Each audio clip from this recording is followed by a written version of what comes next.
Hey, hello friends, வணக்கம். Welcome back to my channel, Voice of Vinodini. My roommate is a detective அப்படிங்கிற Chinese detective drama தான் பார்த்துட்டு இருக்கோம். இன்னைக்கு நான் பார்க்க போகிறது எபிசோட் 34 ஓட எக்ஸ்பிளனேஷன். வீடியோக்குள்ளே போகிறதுக்கு முன்னாடி நான் ஃபர்ஸ்ட் உங்ககிட்ட சாரி கேட்டுக்கிறேன். 2-3 டேஸ் என்னால் கண்டினியூவாக வீடியோ போஸ்ட் பண்ண முடியல, சம் பர்சனல் ரீசன்ஸ்.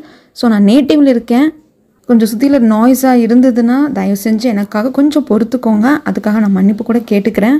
ரொம்ப லேட் பண்ணால் வீடியோக்குள்ளே போயிடலாம், ஏன்னா கண்டினியூவாக பார்க்குறவங்களுக்கு அடுத்து என்ன நடக்குது அப்படிங்கிறது தெரிஞ்சுக்கலன்னா மண்டே பிச்சுக்கிற மாதிரி இருக்கும். ஸோ கண்டினியூட்டி மிஸ் ஆகிறப்போ எனக்கு அந்த ஃபீல் இருந்தது. ஸோ கண்டினியூவாக போட முடியலையே, போஸ்ட் பண்ண முடியல அப்படின்னு சொல்லிட்டு. So sorry. இன்னும் 34th எபிசோடு, இன்னும் 2 எபிசோட் தான் இருக்குது. ஸோ இந்த சீரீஸே முடிஞ்சிடும். அதுக்கப்புறமாக நம்ம சப்ஸ்கிரைபர்ஸுக்கு ஒரு சின்ன வேண்டுகோள். நீங்கள் ஏதாவது சீரீஸோட நேம் சொல்கிறீங்க அப்படின்னா, எனக்கு ஒருத்தவங்க கவிப்ரியா அப்படிங்கிறவங்க ஒரு சீரீஸோட நேம் சொல்லியிருந்தாங்க. அது யாருமே எக்ஸ்பிளைன் பண்ணலை. பட் அவங்க நம்ம கமெண்ட் செக்ஷனில் எனக்காக சொன்னதுக்கு அப்புறமாக தான் அதை யாரோ வேறு ஒரு சேனல் எக்ஸ்பிளைன் பண்ணி நான் பார்த்துருந்தேன். ஸோ யாரெல்லாம் இந்த மாதிரி யாரும் எக்ஸ்பிளைன் பண்ணாத சீரீஸோட நேம் எல்லாம் சொல்கிறீங்களோ அவங்க என்னோட இன்ஸ்டாகிராம் பேஜுக்கு எனக்கு மெசேஜ் பண்ணி சொல்லுங்கள். கமெண்ட்டில் பண்ண வேண்டாம். கமெண்ட்ஸ் ஃபுல் அண்ட் ஃபுல் என்னோடய வீடியோஸ் எப்படி இருக்குது, எக்ஸ்பிளேஷன் எப்படி இருக்குது, நான் நல்லா பண்ணியிருக்கேனா அப்படிங்கிற உங்கள் ஃபீட்பேக்கும் கிரிட்டிசிசம் மட்டும் இருந்தால் நல்லது அப்படின்னு சொல்லிட்டு நான் நினைக்கிறேன். சொன்னதாக தப்பாக சொல்லியிருந்தால் மன்னிச்சிருங்க. இன்ஸ்டாகிராமோட ஐடி டிஸ்கிரிப்ஷனில் இருக்குது. ஸோ நீங்கள் இன்ஸ்டாகிராம் பேஜில் உங்களுக்கு என்ன சீரீஸ் போடணும் அப்படிங்கிறத நீங்கள் சொன்னீங்க அப்படின்னா நான் கண்டிப்பாக நான் போடுறதுக்கு, அதுவும் சீக்கிரமாக போடுறதுக்கு நான் ட்ரை பண்ணுவேன். ஸோ ஓகே ஃப்ரெண்ட்ஸ், நம்ம வீடியோக்குள்ளே போயிடலாம். அதுக்கு முன்னாடி ஃபஸ்ட் நம்ம சேனலை விசிட் பண்ணாமல் வீடியோஸை பார்க்குறவங்க சப்ஸ்கிரைப் பண்ணி சப்போர்ட் பண்ணுங்கள். ரொம்ப பிடிச்சா லைக் பண்ணுங்கள், ஷேர் பண்ணுங்கள். எண்டு வரைக்கும் ஸ்கிப் பண்ணால் பாருங்கள். எக்ஸ்பிளேஷன் எப்படி இருக்குன்னு சொல்லிட்டு மறக்காமல் கமெண்ட் பண்ணுங்கள். இப்போ அங்கே டைம் வேஸ்ட் பண்ணால் வீடியோக்குள்ளே போயிடலாம். கடைசி எது வரைக்கும் பார்த்துருந்தோம் அப்படின்னா, ஷேடோ ப்ளே பண்ணுற தேட்டரில் அந்த ஷேடோ ப்ளே பண்ணக்கூடிய ஆள் ஒருத்தவங்க இறந்து போயிடுறாங்க. ஸோ அதில் ஆரம்பித்த மிஸ்ட்ரி கடைசியில் பேங்க் ராபரி வரைக்கும் போய் நிற்குது. அதுக்கும் இதுக்கும் என்ன கனெக்ஷன் அப்படிங்கிறத நான் ஃபுல்லாக எக்ஸ்பிளைன் பண்ணிவிட்டு ஒன்லைன்னு சொல்கிறேங்க. ஏன்னா இந்த கேஸ் லாஸ்ட் எபிசோட்லேருந்து ஆரம்பிச்சிருச்சு. ஸோ இந்த கேப் விழுந்துருச்சு இல்லையா, அதனால் கண்டிப்பாக நிறைய பேருக்கு ஒரு கண்டினியூட்டி மிஸ் ஆகிருக்கும். ஸோ நான் எண்டிங்கில் ஒன்லைன் சொல்லிடுறேன். எபிசோட் 34th ஸ்டார்டிங் சீனில் கான்ஸ்டபிள் கேட்குறாங்க, ஆமாம் அது எப்படி கொலை கேஸு திடீர்னு பேங்க் ராபரி வந்துச்சு அப்படிங்கிறப்போ இப்போ சொல்கிறேன்னு சொல்லிட்டு அந்த ஓட்ட வழியாகவே குதிக்கிறாங்க. குதித்தா அது ஒரு ட்ரைனேஜ் பாதை போல் இருக்குது. அப்படியே போனால் அங்கே அந்த டிக்கெட் கலெக்ட் பண்ணுறவர் இறந்து கிடக்கிறாரு. ஆக்சுவலாக எல்லாருக்குமே இந்த டவுட் இருந்திருக்கும், ஏன்னா ஷேடோ ப்ளே பண்ண தியேட்டரில் அந்த மாஸ்டர் ஒருத்தர் இறந்து போயிட்டார். அந்த கேஸ் எப்படி இப்படி பேங்க் ராபரி கேஸ், அது கோல்டு ராபரி கேஸில் வந்துச்சு அப்படிங்கிறது எல்லாமே நம்ம மைண்டில் இப்போ இருக்கிறது. ஸோ அதுக்குள்ளே இறங்கி வர்றாங்க, க்யூலோ அதுக்கப்புறம் கான்ஸ்டபிள்லாம் வர்றப்போ அங்கே அந்த டிக்கெட் கலெக்ட் பண்ணுற இறந்து கிடக்கிறதையும் பார்க்குறாங்க. அந்த வழியாக, அதாவது அந்த ட்ரைனேஜ் வழியாக வந்தாலே இந்த பப்பட் ஷோ, அதாவது ஷேடோ ப்ளே பண்ணுற இந்த தியேட்டரோட பேக்குக்கு வந்துடுறாங்க. ஸோ அது வழியாக மாஸ்டரை பார்க்குறதுக்கு வர்றாங்க. மாஸ்டர் அப்படியே கைத்தாங்களாக கூப்பிட்டு வர்றாங்க பியா.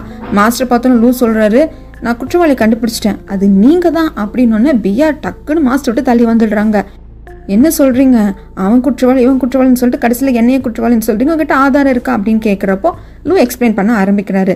நம்ம காரில் எல்லாம் இருக்கும் இல்லைங்களா, முன்னாடி சைட் மிரரு. ஸோ அந்த மிரர் கொஞ்சம் பின்னாடி வரவங்களும் கொஞ்சம் நமக்கு பக்கத்தில் காட்டுற மாதிரி இருக்கும். ஸோ அந்த டெக்னிக்கை யூஸ் பண்ணியிருக்காங்க அப்படின்னு சொல்லிட்டு அதை அப்படியே எப்படி அவர் அந்த மிரரை வச்சு அந்த இதை பண்ணியிருப்பாரு, அந்த எக்ஸ்பெரிமெண்ட்டை வச்சு எல்லா ஆடியன்ஸையும் இன்க்ளூடிங் கியூவையும் எப்படி ஏமாத்துனாங்க அப்படிங்கிறத அவர் அப்படியே பண்ணி காட்டுறாரு.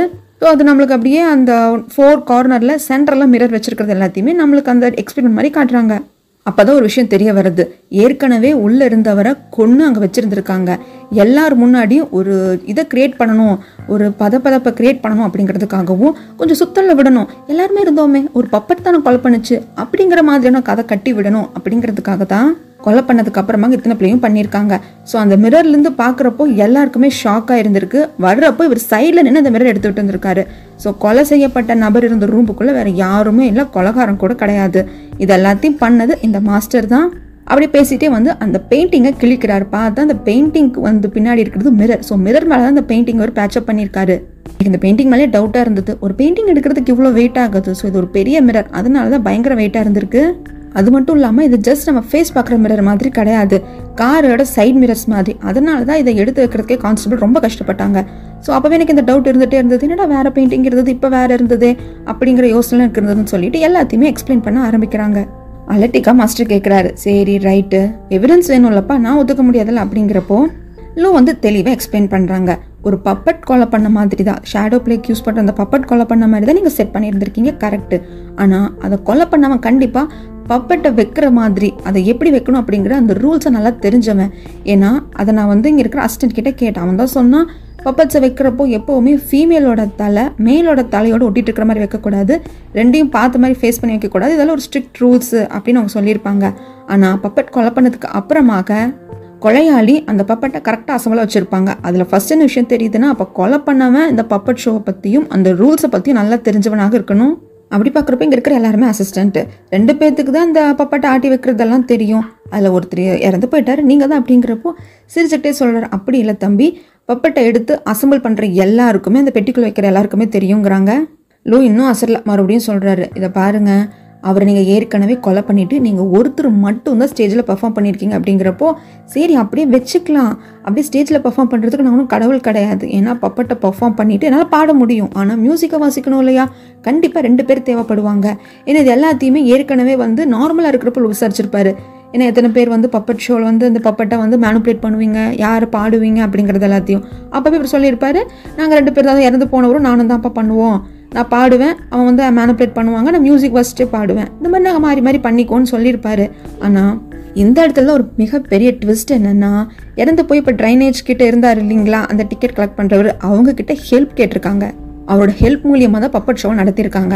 அந்த ஷோ நடத்திட்டு இருக்கிறப்போ இடையில ஒரு 3 நிமிஷம் மட்டும் மியூசிக் வாசிக்காமல் ஜஸ்ட் பப்பட்டை மட்டும் வச்சுட்டு ஷோ பண்ணுற மாதிரியான ஒரு இடம் வந்திருக்கு. அந்த பாட்டை யூஸ் பண்ணிட்டு தான் கொன்னதுக்கு அப்புறமாக அவரோட டெட் பாடியை தரன்னு இழுத்துட்டு போயிருந்திருக்காங்க. ஏன்னா அவர் கையில் போடப்பட்ட நாட்டு எல்லாமே இந்த கப்பலில் சைலர்ஸ் யூஸ் பண்ணுறது, அதாவது கடற்படையை சேர்ந்தவங்க யூஸ் பண்ணுற மாதிரியான நாட்டு, இதெல்லாத்தையும் வச்சு தான் நான் சொல்கிறேன். அது மட்டும் இல்லாமல் நீங்கள் அவர் இழுத்துட்டு போனப்போ அவரோட ட்ரெஸ்ஸை தரையில் நல்லா உராஞ்சிருக்கு. அதை வந்து ஜஸ்ட் ஒரு மாஃபிங்னால மட்டும் போகாது, ஏன்னா அந்த ட்ரெஸ்ஸோட மெட்டீரியல் அப்படிங்களாமா, ஜஸ்ட் மாஃப் பண்ணால் மட்டும் போகாதாம்மா, அதோட துகள்கள் கூட எனக்கு அந்த ஃபேனில் கிடச்சிது. அது மட்டும் இல்லாமல் அவருக்கு ட்ரக் அடிக்ஷன் பழக்கம் இருந்திருக்கு, அதை நீங்கள் யூஸ் பண்ணிகிட்டு ட்ரக் ஓவராக கொடுத்துட்டு தான் நீங்கள் கொலை பண்ணியிருந்திருக்கீங்க. அவரை கொலை பண்ணப்போ உங்களோட தடை எது இருக்கக்கூடாதுன்னு சொல்லிட்டு க்ளவுஸ் போட்டிருந்திருக்கீங்க. அதை யார் கூட மேட்ச் பண்ணணும்னு யோசிச்சப்போ தான் தியேட்டரை வாங்குறதுக்காக ஹங்கோட ஆளான செங்கு போராடுறாருன்னு தெரிஞ்சது. இவங்களையும் மேட்ச் பண்ணி இந்த தியேட்டரையும் காப்பாற்றலாம் நீங்கள் முடிவு பண்ணியிருந்திருக்கீங்க. அதனால செங்கை வந்துட்டு ஒரு நாள் போயிட்டு தாக்குற மாதிரி தாக்கி அவரோட ஃபிங்கர் பிரிண்ட் அந்த கட்டையில் வாங்கியிருக்கீங்க. அப்போவே ஒரு பட்டன் எடுத்திருக்கீங்க, ஆனால் பட்டனை எடுத்தது டிக்கெட் கலெக்ட் பண்ணுறவர் தான். இதெல்லாத்தையும் வச்சு மேட்ச் பண்ணியிருக்கீங்க. எங்களோட சந்தேகம் கண்மூடித்தனமாக செங் மேலே போயிடுச்சு, உங்கள் மேலே திரும்பல. ஆனால் அதில் இருந்த பெரிய ஹோல் என்னென்னா, செங்கு லெஃப்ட் கை பழக்க முடியவர், அந்த கட்டையில் இருந்தது ரைட் ஹேண்டோட ஃபிங்கர் பிரிண்ட்ஸு. அதில் தான் எனக்கு டவுட் வந்துச்சு, இத்தனையும் விசாரிச்சேன்னு சொல்கிறாங்க. கடைசியில் இவரும் வந்துட்டு ஒத்துக்கிறாரு, ஆமாம் நான் தான் பண்ணேன், அவன் டிசர்விங் தான், அவன் எப்போ அதை பண்ணியிருக்கணும், அவன் வந்து எங்களையும் மதிக்கலை இந்த கலையும் மதிக்கலை அப்படின்னு சொல்கிறாரு. ஸோ அங்கே வந்து செங்குக்கு தண்ணி இல்லை, அவருக்கு டிசென்ட்ரி ஆகிற மாதிரி மருந்து கலக்கி கொடுத்து அவர் அந்த இடத்துல யாரும் பார்க்காத மாதிரி பண்ணது, செங் மேலே பழி போட்டது எல்லாமே இந்த மாஸ்டர் தான். உடனே கியூ கேட்குறாரு, அப்புறம் எதுக்காக அந்த டிக்கெட் கலெக்ட் பண்ணுறவரை கொலை பண்ணீங்க அப்படிங்கிறப்போ, ஐயோ நான் கொலை பண்ணல அப்படின்னு சொல்கிறாங்க. ஸோ இப்போ தான் லூ சொல்கிறாரு, ஏன்னா இவர் கொலை தான் பண்ணியிருக்காரு, ஆனால் பேங்க் ராபரி பண்ணுறதுக்காக தான் இந்த இடத்தையே ஹங்கு கேட்டிருந்திருக்காரு, அதுக்காக தான் செங்கையும் அனுப்பிச்சிருப்பாரு. ஏன்னா இந்த இடத்துல இருந்து தான் குழி தோண்டி இதன் மூலியமாக தான் பேங்க்குள்ளே போகணும் அப்படின்னு சொல்லிட்டு. ஏன்னா ஷேஷன் வந்து அங்கே ஷேஷன் பேங்க்கில் தானே ஃபஸ்ட்டு வந்து லூ வேலை செஞ்சுருப்பாரு, அவர் தன்னோட சொத்தையெல்லாம் விற்று கோல்டாக வாங்கி வச்சிருப்பாரு. ஸோ ஃப்ளாஷ்பேக்கில் காட்டுறாங்க, என் ஃப்ரெண்டெல்லாம் வந்து என்கிட்ட பேசினா நீ இப்போ வந்து இன்வெஸ்ட் பண்ணடா ஸ்டாக் மார்க்கெட்லன்னு சொன்னால். ஸோ அதெல்லாம் வச்சு பார்க்குறப்ப தான் எனக்கு தெரிஞ்சுது இந்த தியேட்டர் அவங்க வாங்கினதுக்கான போராடின விஷயமே அந்த கோல்டு எல்லாத்தையும் ஆட்டையை போடுறதுக்கு தான். அப்போ தான் இந்த மாஸ்டரும் சொல்கிறாங்க, ஏன்னா யாரோ ஒருத்தன் வந்து மாஸ்டர் மிரட்டியிருக்கான், முகமுடி போட்டிருக்கான், யாருன்னு தெரியல. நடனம் என்ன சொல்லியிருக்கானா, நீ என்ன கொலை பண்ண, எதுக்கு பண்ண, யாரை பண்ணேன்னு தெரியும், நாங்கள் பண்ணுற வேலைக்கு நீ அமைதியாக இருந்த அப்படின்னு சொன்னால் நாங்கள் காட்டி கொடுக்க மாட்டோம்னு சொல்லியிருக்காங்க. ஸோ இவருக்கும் வேறு வழி இல்லாமல் அமைதியாக இருந்திருக்காங்க. அவங்க என்ன பண்ணியிருந்திருக்காங்க, பக்கத்தில் இருக்கிற ஒரு ஹோட்டலை லீஸுக்கு எடுத்து ட்ரிங்க்ஸு என்ட்ரன்ஸ் டிக்கெட் எல்லாத்தையும் ஃப்ரீயாக கொடுத்துருக்காங்க. அதனால தான் நைட்டு ஃபுல்லாக பார்ட்டி பண்ணியிருக்காங்க. ஸோ அந்த சமயத்தில் தான் இவங்க ஹோல் போட்டு பக்கத்தில் இருக்கிற பேங்க்குள்ளே போயிருக்காங்க. அவங்களோட டெட்லைன் இன்றைக்கி தான், ஏன்னா இன்றைக்கி தான் அது எல்லாமே ஹாங்காங்லேருந்து இஸ்தாம்புல் போகிற மாதிரியான செட் பண்ணியிருப்பாங்க. ஏன்னா அது கூட ஃபோன் பண்ணி லூ வந்து கரெக்டாக அவங்க ஃப்ரெண்ட் கிட்ட கேட்டிருப்பாங்க இல்லையா. ஸோ இதெல்லாத்தையும் வச்சு தான் லூ இதை கண்டுபிடிக்கிறாரு. ஏன்னா சம்மந்தமே இல்லாமல் ஒருத்தன் ட்ரிங்க்ஸு பார்ட்டி பண்ணுறதுக்கு எல்லாம் ஃப்ரீயாக டிக்கெட் கொடுக்குறான்னா அங்கேயே யோசிக்கிற விஷயந்தான். ஸோ அந்த கோல்டு ஆட்டை போடுறதுக்காக தான் இவங்க இத்தனையும் பண்ணியிருக்காங்க அப்படிங்கிறாங்க. ஸோ இந்த கோல்டு ஆட்டை போடுற விஷயத்தில் தான் செங்கும் அந்த சைல்ட்ஹுட் ஃப்ரெண்டாக பாய்க்கு இருக்கிற அந்த ஹங்கும் வந்து மாட்டுறாங்க. மர்டர் கேஸ் சால்வ் ஆகிடுச்சு, ஆனால் அந்த கோல்டு திருட்டு போகிற கேஸை வந்து நம்ம இன்னும் விசாரிக்கணும் அப்படிங்கிறாங்க. நீங்கள் மறந்துட்டீங்களா, அவருக்கு இன்றைக்கி தூக்கு தண்டனை கொடுத்துருவாங்களே அப்படிங்கிறப்போ அங்கேருந்து படப்படன் கியூ ஓட ஆரம்பிக்கிறாரு. அங்கே நம்ம செங்கை வந்து சுட்டு கொன்னலாம் அப்படின்னு சொல்லிட்டு கொண்டு போய் கை காலெலாம் கட்டி போட்டு நிற்கவும் வச்சிடுறாங்க. லாஸ்ட் மினிட் கரெக்டாக நம்ம கியூ வந்துடுறாரு, அதுக்குள்ளே இவர் ஃபேனில் பாத்ரூமே போயிடுறாரு. எங்கிட்ட எவிடன்ஸ் இருக்குன்னு ரிலீஸ் பண்ணுங்க அப்படிங்கிறாங்க. டேய் கொஞ்சம் சீக்கிரம் வர மாட்டியாடான்னு திட்டுறப்போ ஃபர்ஸ்ட் இவருக்கு ஃபேண்ட்டு கொடுங்க அப்படின்னு கியூ சொல்கிறதோட அடுத்த சீன் பாய் கிட்ட எல்லா விஷயத்தையுமே வந்துட்டு கியூ சொல்லிட்டாரு. பாய் கேட்குறாங்க ஓபிஎம்லேயே அங்கே நல்லா சம்பாதிக்கிறான், அவன் எதுக்கு இந்த கோல்டு எடுக்கணும் அப்படிங்கிறப்போ கியூ சொல்கிறாரு நான் சொல்கிற கோல்டு வந்து சும்மா 1 கிராம் 2 கிராம் அந்த மாதிரி கணக்கு இல்லைங்க, 2 டன் கோல்டு அப்படிங்கிறாங்க. புரியுது கியூ, இவன் வந்து பிரிட்டிஷோட கைப்பாவையாக இருந்துட்டு இருந்திருக்கான், அவனுக்கு ஒரு சோல்ஜர் மாதிரி இருந்துட்டு இருக்கான், இதுக்கு இவன் வந்து கண்டிப்பாக அனுபவிப்பான் அப்படின்னு சொல்கிறதோட அடுத்த சீன் ஹங்கையும் செங்கையும் காட்டுறாங்க. பலார்னு ஒரு அப்பு கொடுக்குறாரு ஹங்கு செங்க. உடனே செங்கு முட்டி போட்டுட்டு என்னை மன்னிச்சிருங்க அப்படிங்கிறாங்க. இதை பாரு என்கிட்ட எல்லா உண்மையும் சொல்லு, அந்த தேட்டரை வாங்குறதுக்கு நீ எப்படி எதுக்காக இவ்வளோ போறான்னு அப்படிங்கிறப்போ பிரிட்டிஷ் பீப்புள் தான் என்கிட்ட வந்து சொன்னாங்க அங்கே ஏதோ வேறு ஏதோ பில்டிங் கட்ட போகிறாங்க அப்படின்னு சொல்லிட்டு ஃபர்ஸ்ட் வந்து என்கிட்ட அப்ரோச் பண்ணாங்க, நிறைய ரிவார்ட்ஸ் எல்லாம் கொடுக்குறதா சொன்னாங்க, ஆனால் இந்த மாதிரி கொள்ளடிக்க போகிறாங்க ஏதோ பண்ண போகிறாங்கன்னு எனக்கு தெரியல அப்படிங்கிறாங்க. எல்லாத்தையுமே கேட்ட ஹங்கு வந்து எனக்கு ரொம்ப விசுவாசமான தானே செங்கு அவருக்கு. ஓகே இதை பாரு, உன்னை இன்னைக்கு காப்பாற்றினது கியூ தான், ஸோ அவனுக்கு விசுவாசமாக இரு, ஃப்யூச்சரில் அவனுக்கு நல்லா ரெஸ்பெக்ட் கொடு, ஏன்னா அன்னைக்கு அவன் இல்லைன்னா நீ இல்லை அப்படிங்கிறாங்க. இப்போ தான் செங்குக்கே புரியுது அந்த ஃபாரினரை விடக்கூடாது, நம்மக்கிட்டே விளாண்டானுங்க அப்படிங்கிறப்போ.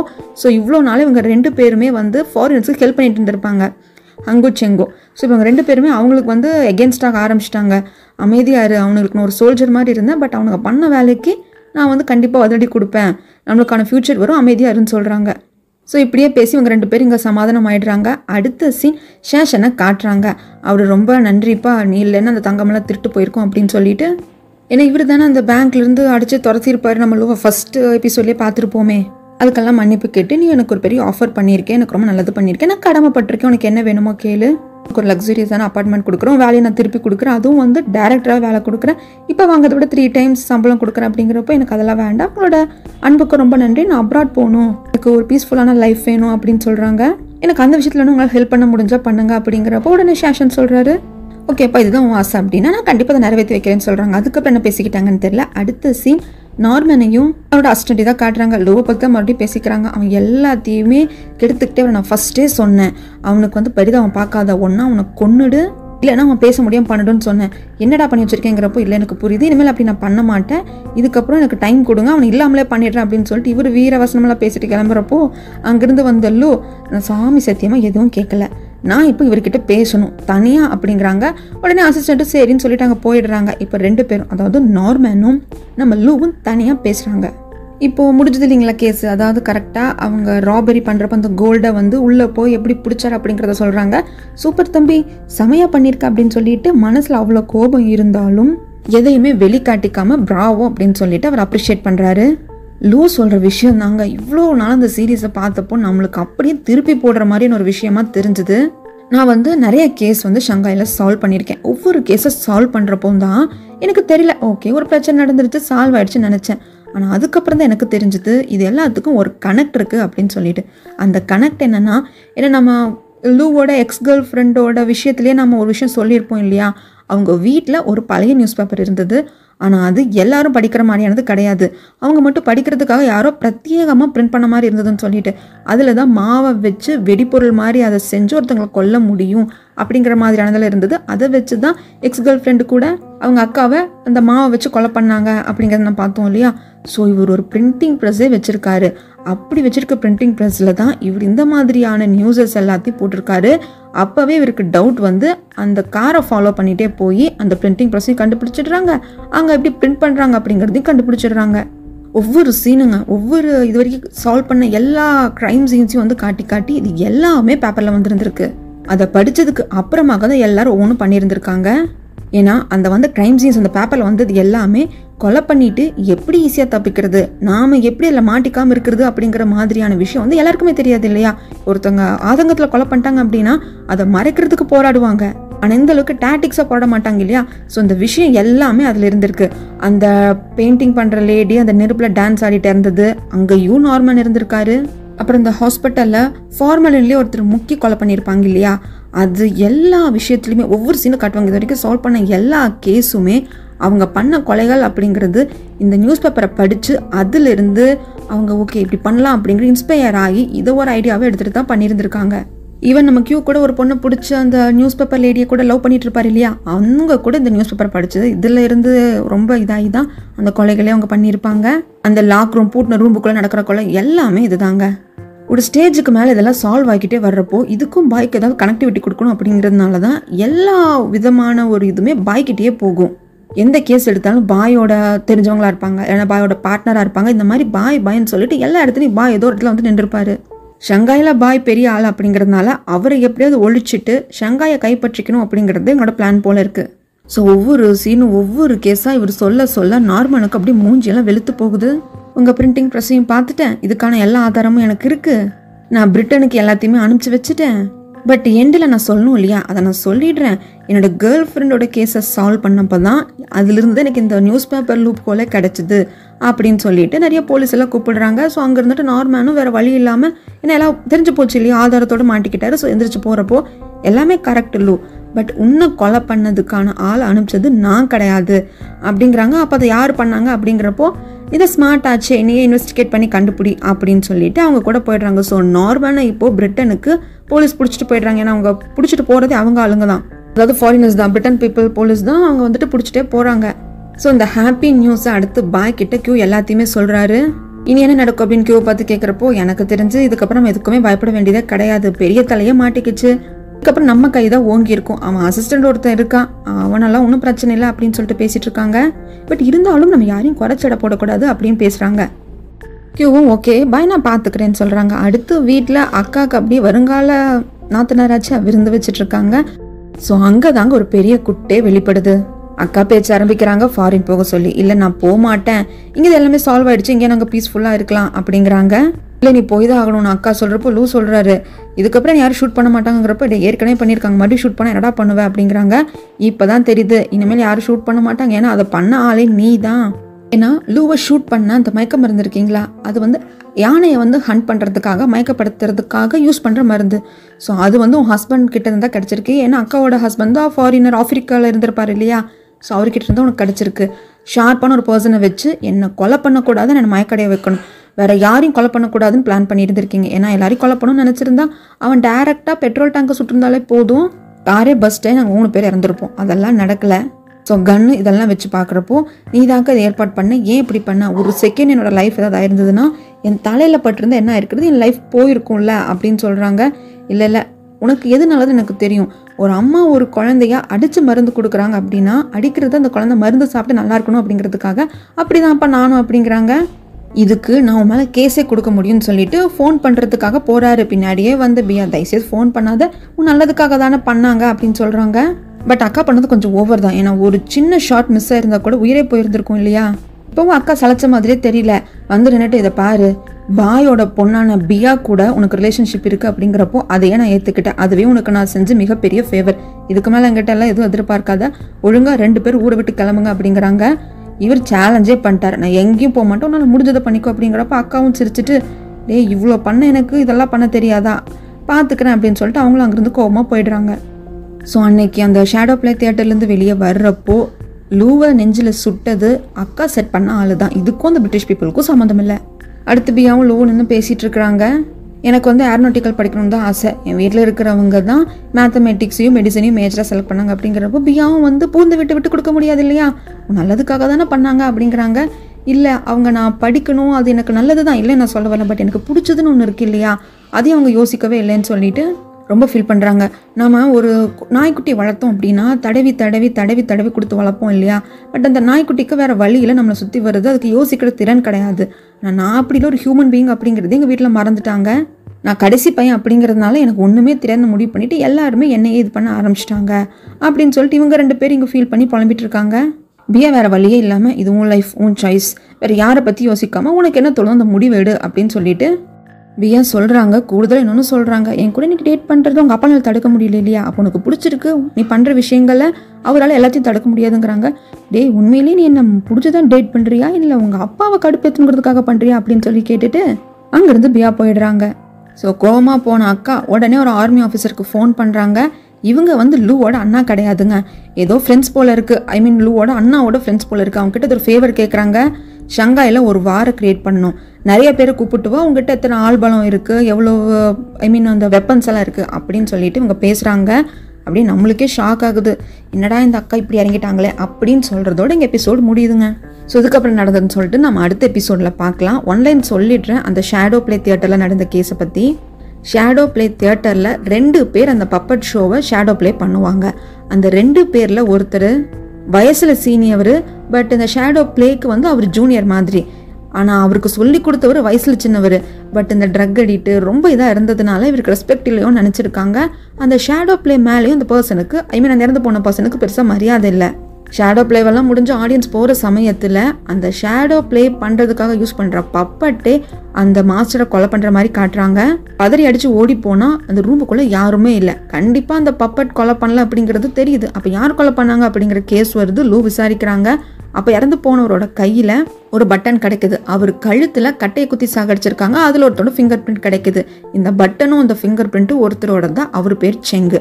செங்கு வேற யாரும் இல்லை, பாயோட சைல்ட்ஹுட் ஃப்ரெண்ட், பிஸ்னஸ் பார்ட்னரான ஹங்கோட ஒரு மிகப்பெரிய நம்பிக்கையான ஆள் மாதிரி. பாய்க்கு எப்படி கியூவோ அதே மாதிரி தான் ஹங்குக்கு செங்கு. அந்த கோட்டோட பட்டனை வச்சு தான் கண்டுபிடிக்கிறாங்க. ரொம்ப காஸ்ட்லியான கோட்டு, 17 தான் இருக்குமோ சொல்ல வச்சு கண்டுபிடிச்சிட்டாங்க. அதை பிடிச்சி ஜெயிலையும் அவரை வலுவந்தமாக கைரேகைலாம் வாங்கி கியூ பிடிச்சி ஜெயிலையும் போட்டுடுறாரு.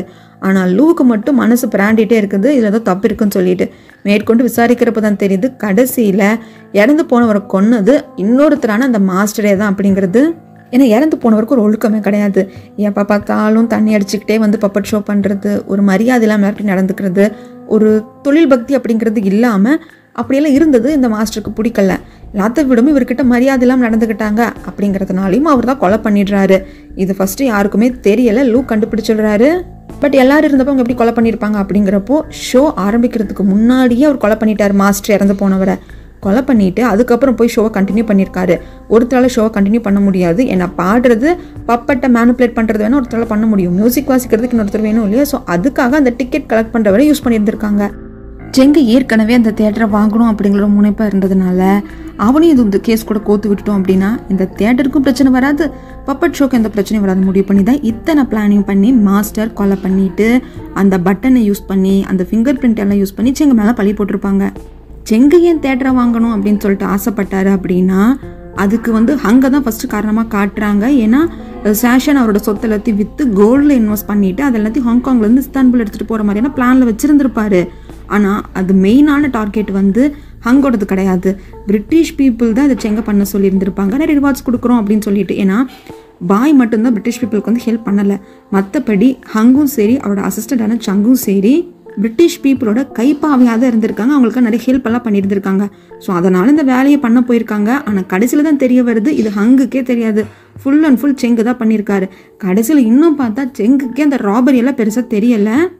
தேட்டர் மட்டும் வாங்கி கொடுங்க, அவங்க பெரிய பில்டிங் கட்டுறோம், பில்டிங் கட்டினா ஷங்காய்க்கு தானே நல்லது, உங்களோட புகழும் உயருமே அப்படின்னு சொல்லிட்டு தான் பிளான் பண்ணியிருப்பாங்க. ஸோ மற்றபடி இந்த ராபரி பண்ணுறதுக்கு எதுவுமே தெரியாமல் பிளாங்காக தான் வந்து செங்கு இத்தனை வேலையும் பண்ணியிருந்திருப்பாரு. பட் பரவாயில்ல, கடைசியில் அவர் மேலே தப்பு இல்லாத காரணத்தினால அவர் எப்படி ரிலீஸ் ஆகிட்டார். ஆனால் பிரிட்டிஷ் பீப்புள் அவனை எப்படியா சீக்கிரமாக தூக்கில் போட்டு இந்த கேஸை முடிக்கணும் தான் ட்ரை பண்ணியிருந்திருப்பாங்க. ஆனால் அதுக்குள்ளே லூப் பூந்து குட்டையை குழப்பிட்டாரு. கடைசியில் அவரும் காப்பாற்றப்பட்டுட்டாரு. ஸோ இப்போ ஹங்கு செங்கு இதில் பெருசாக இன்வால்வ் ஆக மாட்டாங்க. ஏன்னா பிரிட்டிஷ் பீப்புள் மோசமானவன்னு அவங்க புரிஞ்சுக்கிட்டாங்க. இது எல்லாத்துக்குமான மெயினான மைண்ட் யாருன்னா அந்த பிரிட்டிஷ் பர்சன் ஆன நார்மேன் தான். அவன் தான் ஒரு பிரிண்டிங் ப்ரெஸ்ஸையே வச்சு இந்த மாதிரி நியூஸ் எல்லாம் பப்ளிஷ் பண்ணி யாரெல்லாம் இங்கிலீஷ் பேப்பர்ஸ் படிக்கிறாங்களோ அவங்களுக்கெல்லாம் ஒரு கொலை செய்யக்கூடிய தூண்டுற மாதிரியான விஷயங்கள் எல்லாத்தையும் பண்ணிட்டு இருந்திருக்கான். இது எப்போ லூக்கு ஸ்ட்ரைக் ஆகும்னா அவரோட எக்ஸ்கேர்ள் ஃப்ரெண்டு வந்து தன்னோட சொந்த அக்காவையும் கொலை பண்ணிட்டாங்க அப்படிங்கிற கேஸில் தான் அவங்க வீட்டில் கிடைச்ச நியூஸ் பேப்பர் தான் இவருக்கு இந்த ஸ்ட்ரைக்கையும் கொடுத்துருக்கும். அதுக்கப்புறமாக அந்த காரை ஃபாலோ பண்ணி அது போகிற பிரிண்டிங் ப்ரெஸ்ஸுக்கு ஃபாலோ பண்ணி அங்கே இவர் பண்ணுற எல்லாத்தையும் ஃபாலோ பண்ணி எல்லா விஷயத்துலையுமே பாய் இருக்கிற மாதிரி இருக்கும். ஒரு கேஸ் சால்வ் பண்ணால் அதில் பாய் இருப்பார். உதாரணத்துக்கு எக்ஸ்கேர்ள் ஃப்ரெண்டோட கேஸில் சால்வ் பண்ணப்போ அவங்க அக்காவுக்கும் பாய்க்கும் அஃபேர் இருந்தது. இந்த மாதிரி நிறைய விஷயத்தில் பாய் கூட கனெக்ட் பண்ணி பாய் அழிக்கணும் அப்படிங்கிறதுக்காக பிளான் பண்ணிட்டு இருக்காங்க அப்படிங்கிற கடைசியில் தெரிஞ்சிருச்சு. ஆனால் இதில் மேஜரான விஷயம் என்னென்னா நார்மன் இத்தனை பண்ணியிருந்தாலும் லூவை கொலை பண்ணதுக்கான அனுப்பிச்ச ஆள் நார்மன் கிடையாது. அதை பண்ணது லூவோட சொந்த அக்கா தான். கொலை பண்ணுங்க இன்டென்ஷன் இல்லை, கொஞ்ச நாள் அமைதியாக இருக்கணும், ஒரு த்ரெட்டன் கிரியேட் பண்ணிவிட்டு அவனை ஷங்காயிலேருந்து கிளப்பி அனுப்பணும் அப்படிங்கிறது தான். ஏன்னா அவனை ஷங்காய் விட்டு அனுப்பிச்சாதான் அவன் நல்லா இருப்பான்னு நினைக்கிறாங்க. ஏன்னா அவனை வந்து ஒரு பேம்பரிங் பண்ணி ஒரு பேம்பரிங் கிட்டவே அவனை வளர்த்திட்டாங்க. அதனால தான் பியா கூட உனக்கு லவ் இருந்தாலும் பரவாயில்ல, தயவுசெய்து சங்காயை விட்டு போய் லவ் பண்ணு அப்படின்னு சொல்லியிருந்திருப்பாங்க. இப்போது அக்கா அடுத்து ஒரு ஆயுதத்தை எடுக்க போகிறாங்க. ஸோ அது என்ன அப்படிங்கிறத நம்ம அடுத்த எபிசோடில் பார்க்கலாம். இது வரைக்கும் ஸ்கிப் பண்ணால் பொறுமையை பார்த்ததுக்கு ரொம்ப நன்றி. எக்ஸ்பிரஷன் எப்படின்னு சொல்லிட்டு மறக்காம கமெண்ட் பண்ணுங்கள். ரொம்ப பிடிச்சா லைக் பண்ணுங்கள், ஷேர் பண்ணுங்கள், சப்ஸ்கிரைப் பண்ணி சப்போர்ட் பண்ணுங்கள். தேங்க்யூ.